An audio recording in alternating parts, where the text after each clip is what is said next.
akong asawa sa tanang higayon. Kaya kung di ka mo supportan niya, masagay mo.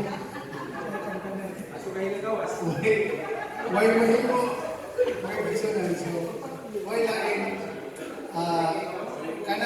Kanang pagsabot, sakto mo din na, pero kung sabot lang, lagi ka mo supportan, wala rin hapon. So, supportan rin. Okay na guys, so yan, nagandang salamat. Karoon na ito sa pagbasa ako ang pasalamat sa Ginoo sa ato ang mga iyak sa tagsatag sa ato ng mga pamilya.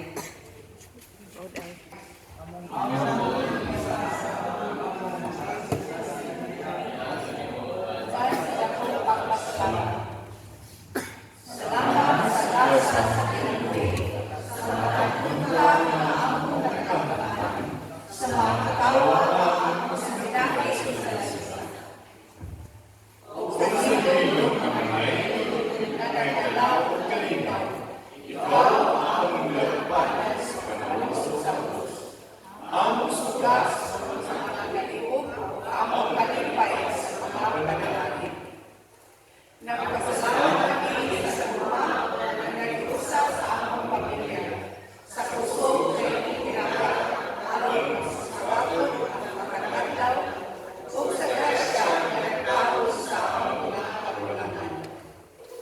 Imo, Ginoo, ang among kinabuhi o panimalay sa daghang panalangin, o kami mapasalamat sa imong kaayo.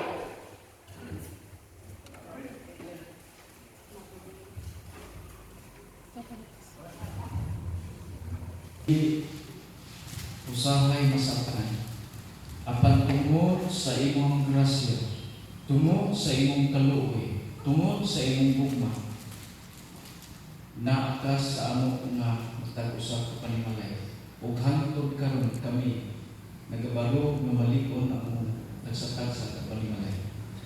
Salamat Ginoo na sa sinugdanan ikaw nag-order sa maong nga magtiay sa tanaman sa iyo.